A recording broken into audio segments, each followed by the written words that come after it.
जब जब बिहार के विकास की कहानी लिखी जाती है तो पिछले 2 दशकों में एक ही नाम बार बार गूंजता है, मुख्यमंत्री नीतीश कुमार। जब भी बिहार के तरक्की की किताब खुलती है, हर पन्ने पर, हर अध्याय में एक ही नाम सुनाई देता है, मुख्यमंत्री नीतीश कुमार, जिन्होंने 2 दशकों में सपनों को हकीकत और चुनौतियों को उपलब्धियों में बदला। 20 सालों से उन्होंने बिहार को सिर्फ राजनीतिक नहीं बल्कि सामाजिक और सांस्कृतिक स्तर पर भी नई पहचान दिलाई है। मुख्यमंत्री नीतीश कुमार ने बिहार की सांस्कृतिक विरासत और इतिहास को जिंदा किया है। उन्होंने साबित कर दिया है कि बिहार सिर्फ विकास की धरती नहीं बल्कि संस्कृति की आत्मा भी है। जी हाँ, मुख्यमंत्री नीतीश कुमार ने 29 जुलाई 2025 को वैशाली की पवित्र धरती पर बुद्ध सम्यक दर्शन संग्रहालय सह स्मृति स्तूप का उद्घाटन किया और इस दिन मुख्यमंत्री ने बिहार की तरक्की का एक और द्वार खोल दिया, जिसका फायदा न सिर्फ बिहार बल्कि पूरे देश को होगा। इस ऐतिहासिक अवसर पर 15 देशों से बौद्ध भिक्षु वैशाली पहुंचे, जिनमें चीन, Japan, Sri Lanka, Thailand, Nepal, Tibet, Myanmar, Malaysia, Bhutan, Vietnam, Cambodia, Mongolia, Laos, Bangladesh और इंडोनेशिया शामिल है। बहरहाल आज नीतीश कुमार के इस कदम और प्रयास के आगे दुनिया झुक रही है, क्योंकि यह कोई साधारण इमारत नहीं बल्कि यह एक जीवंत केंद्र है, जहां महात्मा बुद्ध के जीवन की गूंज सुनाई देती है, जहां बौद्ध धर्म की महान यात्रा को पूरी दुनिया महसूस कर सकती है।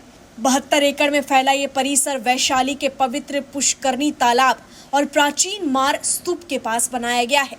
यहाँ आने वाले लोगों को भगवान बुद्ध की शिक्षाओं और उनके जीवन से जुड़ी अनगिनत घटनाओं का साक्षात्कार होगा। संग्रहालय में खुदाई के दौरान मिले भगवान बुद्ध के अस्थि अवशेष भी दर्शनार्थ रखे जाएंगे। यानी यहाँ हर कदम पर इतिहास, हर दीवार पर श्रद्धा और हर कोने में शांति है। अब जरा बुद्ध की धरोहर की भव्यता को समझिए। यह एक ऐसा स्तूप है जिसकी ऊंचाई 33.10 मीटर है, भीतर का व्यास 37.80 मीटर है और बाहरी विस्तार पूरे 49.80 मीटर है। यह आकार इतना विराट है कि यह प्रसिद्ध सांची स्तूप से लगभग 2 गुना बड़ा है और सबसे अद्भुत बात, इसका निर्माण हुआ है सिर्फ और सिर्फ 42,373 बलुआ पत्थरों से। यानी ना कोई ईंट, ना कोई सीमेंट, बस पत्थरों को जोड़ा गया है, वो भी टंग एंड ग्रूव तकनीक से।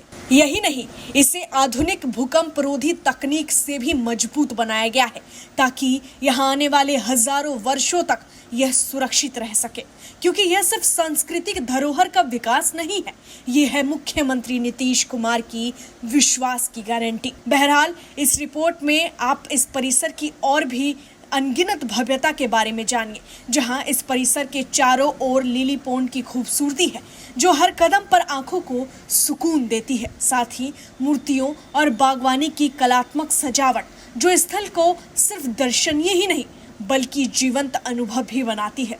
यहाँ सांची से भी भव्य तोरण द्वार है जो प्रवेश करते ही आपको इतिहास की गूंज सुनाता है और सबसे खास बात, 32 रोशनदान है जो लगातार प्रकाश और हवा का प्रवाह बनाए रखते हैं, जिससे यह स्थल हर समय जीवंत और उज्जवल दिखाई देता है। यानी यहाँ प्रवेश करते ही लगता है कि आप किसी और ही दुनिया में आ गए हो। इसके अलावा यहाँ ध्यान केंद्र है, पुस्तकालय है, आगंतुक केंद्र है और संग्रहालय ब्लॉक है, जबकि एम्फी थिएटर, कैफेटेरिया, 500 किलोवाट का सौर ऊर्जा का भी पूरा इंतजाम है। वहीं आधुनिक पार्किंग और बेहतरीन सुविधाएं भी हैं। यहाँ मुख्यमंत्री नीतीश कुमार के नेतृत्व में सिर्फ भव्य स्मारक नहीं बनाया गया बल्कि संपूर्ण अनुभव के लिए जीवंत कर दिया गया है। यह स्तूप यहाँ आने वाले यात्रियों के मन को शांति और श्रद्धा से भर देता है और यही है नीतीश कुमार का विजन, संस्कृति को आधुनिकता से जोड़ना, इतिहास को आने वाले पीढ़ियों के लिए जीवंत बनाना और बिहार को वैश्विक मंच पर गौरव दिलाना। बता दें कि यहाँ के संग्रहालय और स्तूप से वैशाली की प्रगति 4 गुना बढ़ेगी। देशी विदेशी पर्यटक आएंगे, बिहार का पर्यटन फलेगा फूलेगा, नए रोजगार बनेंगे और बिहार की अर्थव्यवस्था को नई गति मिलेगी। और आज वैशाली कह भी रहा है कि यहाँ सिर्फ पत्थर नहीं जोड़े गए, यहाँ समय और संस्कृति को जोड़ा गया है। यहाँ सिर्फ स्तूप नहीं बना, यहाँ बिहार का भविष्य गढ़ा गया है। और इस भविष्य के पीछे हैं मुख्यमंत्री नीतीश कुमार, जिन्होंने 20 साल से बिहार को विकास, संस्कृति और पहचान ये सब एक साथ दिया है। Bureau report, HCN news, Patna.